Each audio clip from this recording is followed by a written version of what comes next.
تشكل التنظيم الإرهابي لحزب النهضة الإسلامي في طاجكستان من القرن الماضي بتأثير مباشر على أساس المبادئ الدينية والسياسية لمنظمة الإرهاب الدولي إخوان المسلمين، ومنظمة دينية وسياسية وتهدف قيادتها إلى تفكيك الدولة الوطنية في طاجكستان وإقامة الدولة الإسلامية بدلا من تأسيس هذا الحزب. يوصل هذا الفيلم مشاهدين فصول قادة منشآت المنظمة الإسلامية المتطرفة الإرهابية لحزب النهضة الإسلامي. شارك بطل هذا الفيلم الذي كان في هذا الحزب الديني في عملية التخطيط والتصميم الغامض لهذه المنظمة وجمهوره في الخارج، ويتحدث عن حقيقة هذا الحزب ليعرف الشعب الطاجكستان ما هو الحزب النهضة ومن هو زعيمه الذي كان يخون الدولة الطاجكية وشعبها، وبدعم مالي من الأجانب فإنه يجلب الخراب للشعب الطاجكي. تمام مسئولیت أناشد شعب طاجكستان النبيل منذ بداية عام 1992 على كارثة الأم وما حدث في الحرب وبعد التوقيع على السلام وأحداث سبتمبر 2015 إلى هذا الحد. قتل العظماء والعلماء وغيرهم من الأبرياء، لكل هذا يد لحزب النهضة الإسلامي. أنا أحد المؤسسين والعضو النشط في حزب النهضة. أود أن أخبر الشعب هذا من لساني أنا أيام الدين أنني أكشف الحقائق التي كنت أشهدها لشعب طاجكستان. وهو بطل في عام 2018 رحيل طوعي من حزب النهضة عاد إلى الوطن ويتحدث عن خيانة النهضتيين ضد بلادي وأمتي.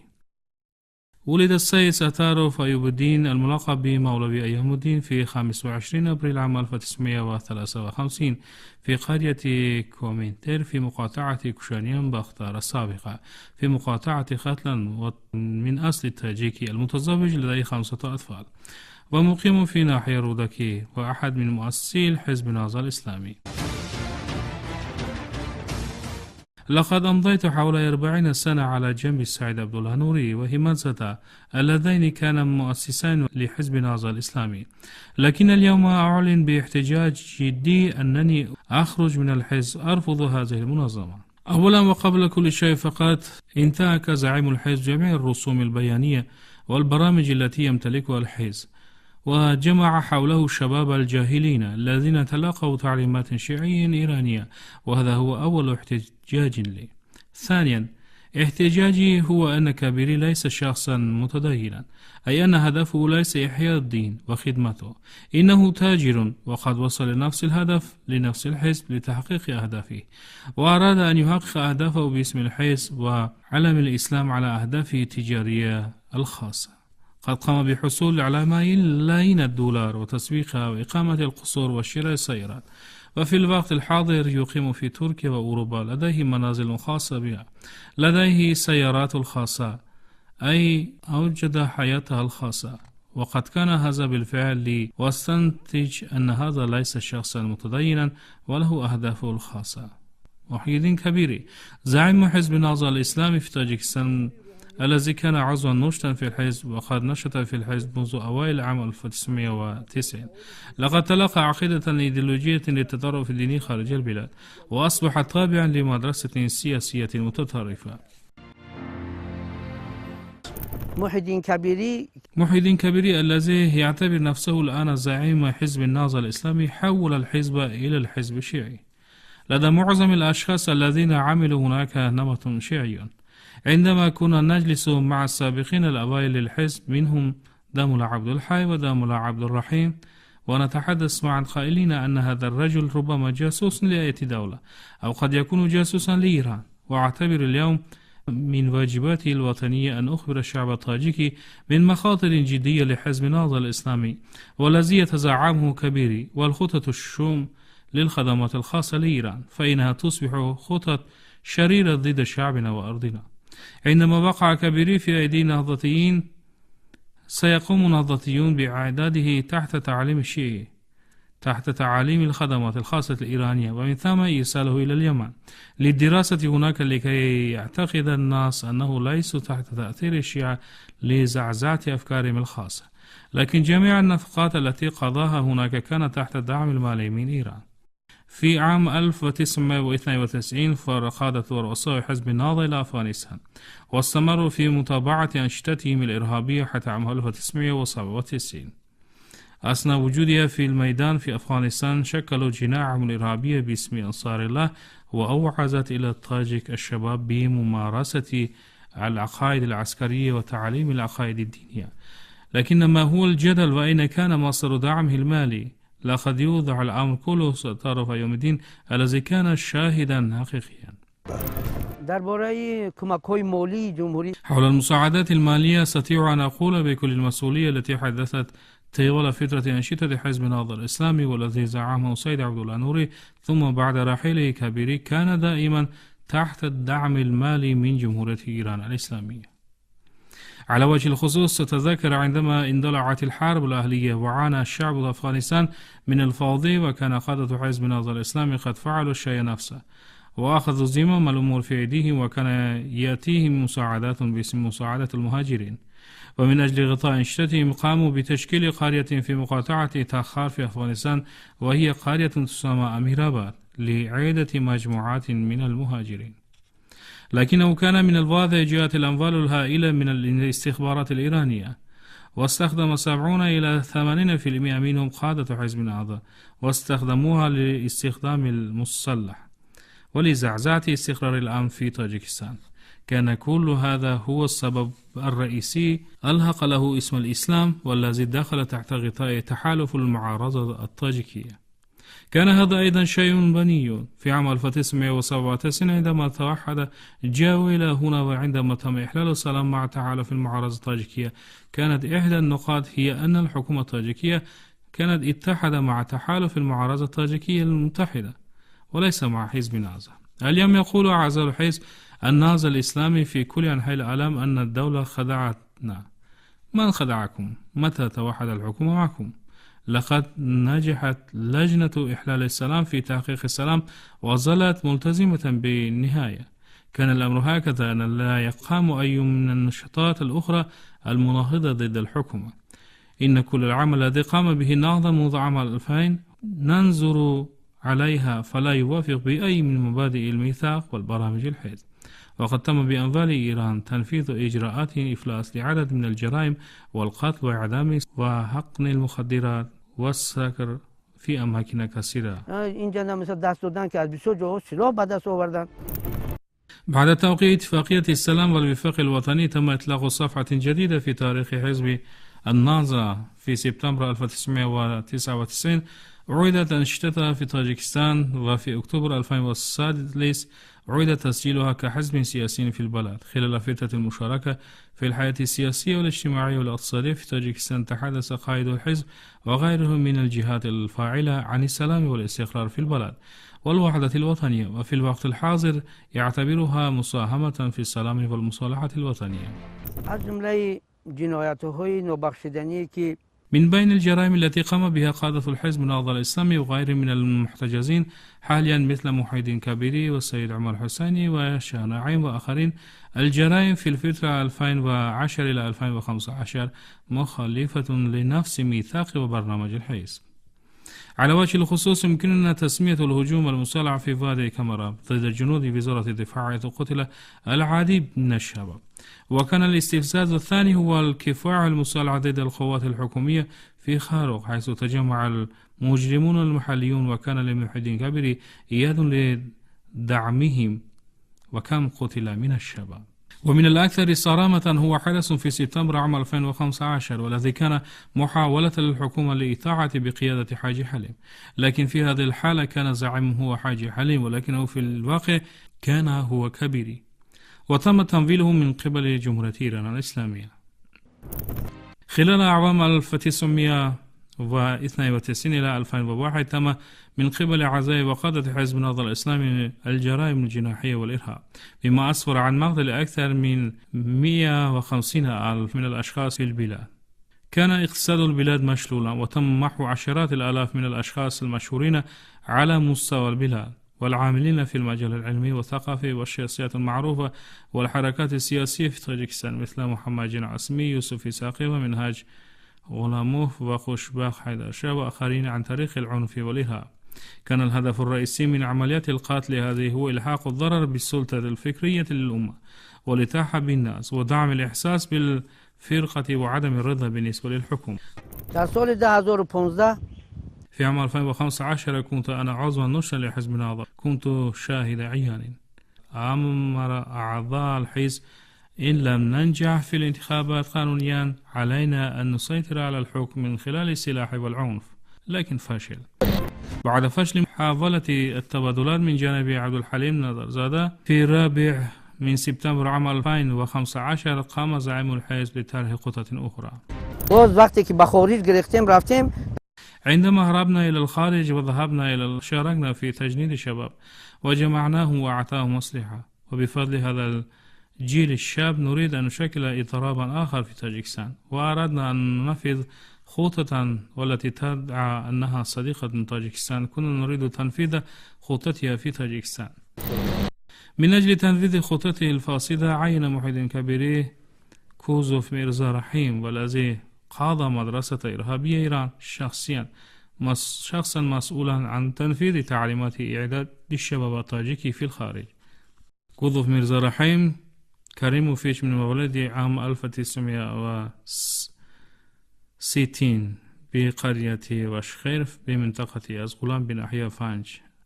التاجيك ذات التعليم العالي قاتل مدينة دوشنبه بناحية سيناء شارع غفورق، عضو في حزب النهضة الإسلامي. تم ضده فتح دعوى جنائي من جانب النيابة العامة وهم مطلوب في البحث الدولي. من در فدراسية روسيا قرار داشتم در شهر مسکو.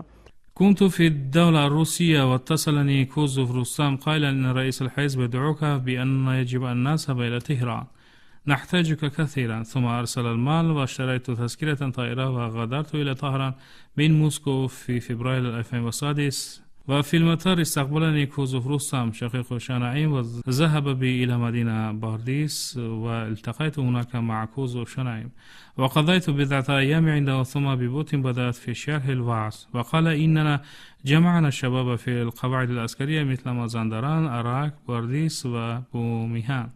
من واجبك أن تفعل ذلك لإعدادهم روحيا وأخلاقيا. ثم التقيت سفار شير محمد الذي كان اسمه المستعار شيري يزغلامي. سفار شير محمد مرادوفيتش اسمه المستعار شيري يزغلامي ولد في 11 نوفمبر 1969 في حي كونسمال في تعاونية رحمانوف بناحية جيحون لمحافظة ختلان. لديه 5 أطفال مقيم في دوشنبه حي فردوسي، عضو مجموعة إرهابية عبد الحليم نظرزاده. تدرب من سبتمبر 2015 إلى مارس 2017 في معسكرات الإرهابيين في بارديس وميهان الإيرانية. بعد که ما رفتم در اونجا چند تعلیم دادیم. عندما ذهبت إلى هناك بمرافقة 7 أشخاص من نفس المجموعة بتعليمات جهاز الأمن الإيراني، انتقل إلى أفغانستان ليؤسس قاعدته العسكرية. ذهب إلى قاعدته العسكرية وأن يقيم علاقات مع حركة طالبان والجماعات الإرهابية الأخرى، وسيكون قادرا على التواصل معهم والاستعداد للخروج بقوى أخرى، ويذهب إلى داخل طاجيكستان لزعزعة الاستقرار. در جمهوری اسلامی ایران در وفي إيران كان يتدرب في المخيمات التي أعدها الإرهابيون. درس 25 من التاجيك شاب المرتزقة التي كان رئيسها التاجيكي الوطني محمد الذي يدعى عبد الله. الشباب الذين تم تجميعهم من قبل الكبيري في القاعدة العسكرية بميهان ومازندران وبارديس وأراك كانوا متورطين في نظام مكثف للنظام.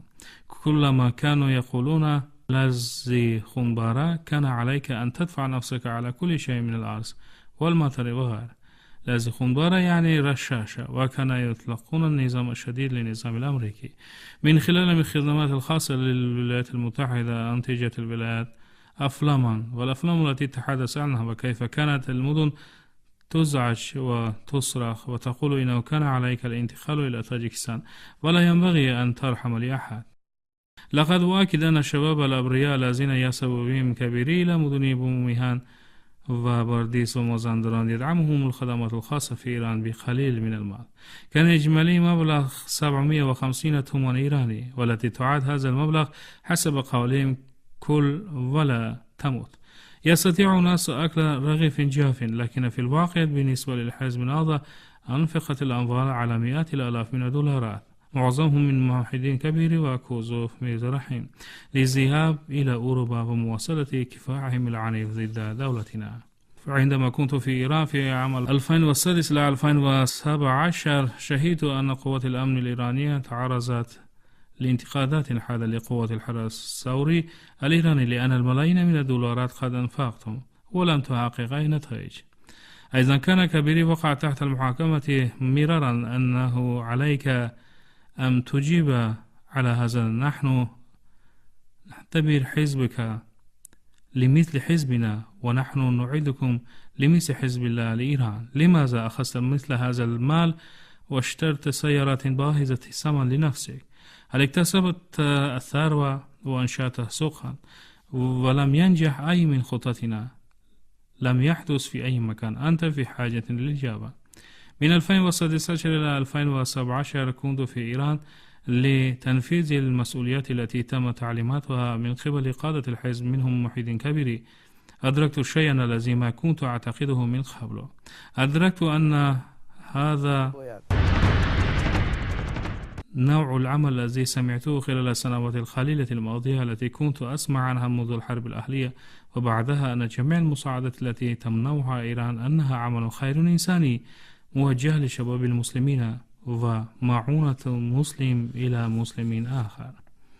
لكن كان هناك لما شب المنازعة بين التاجيك وصل الممثلان الخاصان لخدمات إيران الخاصة أحدهما محمد وآخر عباس قائلين أنهما جاء بنيابة عن النهضة وقلنا أننا جاء بنا إلى هنا محيدين كبيري يقولون تنسوا ذلك فأنتم لستم من حزب النهضة الإسلامي أنكم لجمهورية إيران الإسلامية وتدفع كل تكاليف إيران. للقيام بذلك أنفقنا الكثير من المال الذي تحدد أهدافنا لكنكم لم تستطيعوا ولقد فقدتم كل خططنا. اليوم يجب أن تعمل بجد أكثر من أجل دفع ثمنها الآن. يجب أن تحاول أن تفعل أكثر من مجرد معاولة السداد الماضي. الشيء الذي خرج من ذهني هو أنه بعد ذلك توصلت إلى استنتاج مفاده أنه في نصف كأس القاع. لم تكن هذه في سبيل الله. كان الأمر كما لو أن الأشخاص الذين كانوا هناك هم أولئك الذين تعرضوا لأذى ويعاملونهم معاملة سيئة معهم. كذلك كان يخبرنا اثنان من ممثلي خدمة الأمن الإيرانية أحدهما محمد وآخر عباس أننا كنا هناك كقائد وأنفقنا الكثير من المال لذلك لتجلب الشباب الأكثر من تاجيكستان إلى إيران حيث تتبنى الديانة الشيعية وسيتم تدريبها على الوحدات العسكرية في نهاية مهمتها لكنكم لا تستطيعوا أن تفعلوا ذلك. أدعو جميع المنظمات الدولية والموثوقة والمجتمع الدولي أنهما الأدلة التي تحتاجها أن لدى الحزب لا توجد قاعدة عسكرية في إيران. لقد شاهدت هذه الأشياء بأم عيني. كنت هناك مع الإرهابيين. أنا متأكد على هذه الأشياء. لم يجبرنا أحد على تأكيد هذه الأمور. أقول إن الهجوم الإرهابي كان مدعوما من القوات الخاصة لإيران بالكثير من المال والآن كله. إن الجرائم التي ارتكبتها المنظمة الإرهابية المتطرفة التابعة لحزب النهضة الإسلامي في تاجيكستان في سبتمبر 2015 قد طوقتها مئات من المؤيدين. إنها لا تزال تعمل وفي الوقت نفسه القواعد العسكرية في إيران. لا يزال دائما قواعد عسكرية في إيران وهم يعدون شباب ضد الدولة وحكومتنا.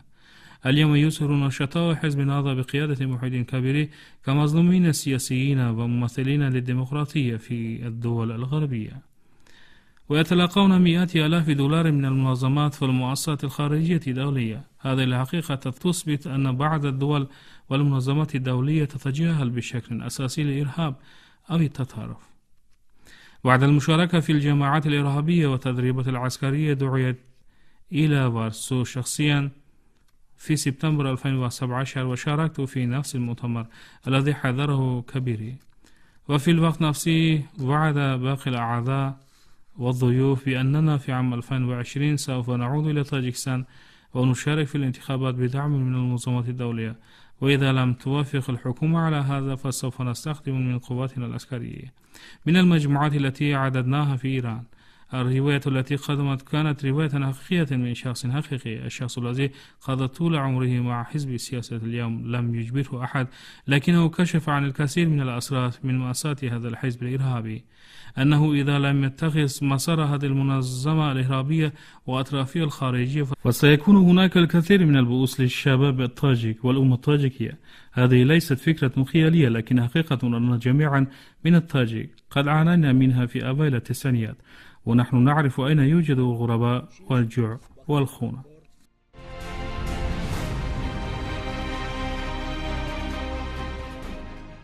دوستان محترم، هموطنان عزیز، أيها الأصدقاء مواطنون الأعزاء، في النهاية قد بلغ عمري إلى حد ما، وأريد أن أقوم بمحاكمة نفسي أمام مواطنين وأولادي وأطفالي وأخفف عبئا ثقيلا على عاتقي.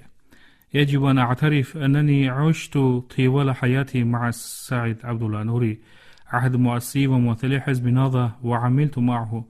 أعلن مع المسؤولية الكاملة أن حزب النهضة تشكل من خلال المبادرات الغذائية الإيرانية، وكان هذه هي سبب الحرب الأهلية في طاجكستان خلال استقلال طاجكستان الذي استمر 26 عاما. عمل حزب النهضة بتمويلات إيران، وقضينا معظم حياتنا بالإياب والذهاب إلى إيران. لقد شاهدت أننا أنشأنا المصانع والمعامل بملايين دولارات إيرانية، وخلقنا معيشة مريحة لنا، ولكن لن نفعل شيئا لطاجكستان. هذا ما يجب ليس علينا أن نعلم فحسب، بل يجب على الأبرياء والمواطنين الأبرياء الإيرانيين أن يعلموا أنه كيف ينفق ثرواتهم الوطنية الآخوند الشيعي. يدعى اليوم قادة الحزب ومؤيديهم جمهورية إيران أن طاجكستان ليس لديها دليل على حقيقة أن هذا الحزب إرهابي. الإخوة، أنا الذي كنت في هذا الحزب وقضيت أكثر من 30 عاما من عمري وعملت في جميع أعمالهم في أفغانستان، في إيران، وفي طاجكستان، حيث عملت هناك في أي مكان في ميدان معسكرات الإرهاب. لقد دربنا الشباب بقيادة قادة الأحزاب في مجال الإرهاب ومن أجل زعزعة استقرار طاجكستان، هذا بمبادرة من طلابنا جاءوا إلى طاجكستان وقتلوا السياسيين والعلماء وشعب طاجكستان. ماذا تحتاج أن أفعل؟ هذا ما أعترف به شخص شاهد هذه الأشياء بأم عيني. هنا جاء طلابنا الذين دربناهم هناك لطاجكستان وقتلوا الطاجك. هل هنا يحتاج للشاهد أكثر مني أي شخص يرى هذه الأشياء بأم عينه وقد فعل هذه الأشياء لنفسه؟ لما تكذبون وأنتم تعلمون؟ الدولارات الإيرانية قد يغطي عيون قادة النهضويين. هيا نرى أن يدي ليست مغلقة، يدي مفتوحة، أنا حر، لم يجبرني أحد على قول هذه الكلمة. سوف أتحدث عن ذلك دون غطاء لكي لا تفعلوا ما قمتم به قبل. لا تحولوا طاجكستان إلى سوريا كما قمتم به مرة قبل. فادعوك يا قادة حزب النهضة، انظر اليوم أنا حر، أعيش حرة، لا أحد يقمعني، وزوجاتنا وأطفالنا آمنون، وأستخدم من جميع الخدمات المنزلية في هذا الأرض، أتنفسها في هواء نظيف. إذا لم تكن متأكدا فرجاء إرسال مندوب لك إلى هنا. خلال 26 سنة من استقلال طاجكستان وقع كل حادث في طاجكستان مع خطة الأجانب وعلى يد نفس المنظمة الإرهابية. أنا شخصيا لم أشارك في أنشطتي الإرهابية ليست يدا مخلوطا بالدماء، لكني آسف أني كنت رجلا داعيا لهذا الحزب. إن حيل وأكيد هذا الحزب ما زال أمامنا، لديهم نوايا سيئة، وطالما يوجد هذا الحزب الخاين فإن إيران تستخدم رؤساء الحزب بخطتها السيئة للتعامل معه بأي اسم، بأي شعار، بأي شكل من الأشكال. يجب عدم خداع شباب طاجكستان من جانب حزب النهضة هذا. وثانيا، فشل السيد الحزب. أنا لن أعفو أخطائي فقط، لكني أود أن أعتذر من الشعب النبيل في طاجكستان. لقد ارتكبنا خطأ، لقد أمضينا أيامنا مع هذا التجمع، لقد قمت خيانة على الرحب والسعة، لكن حقائق الحياة فتحت عيني وأدركت أنه كان خطأ. الحقيقة مريرة لكنها يجب أن أعترف بها، ومن المروءة أن يعتبر الشخص خطأه. وأود أن أقول أننا ارتكبنا خطأ وأن لا يرتكب الآخرون خطأ في المستقبل. وأن لا يزعزعوا الاستقرار.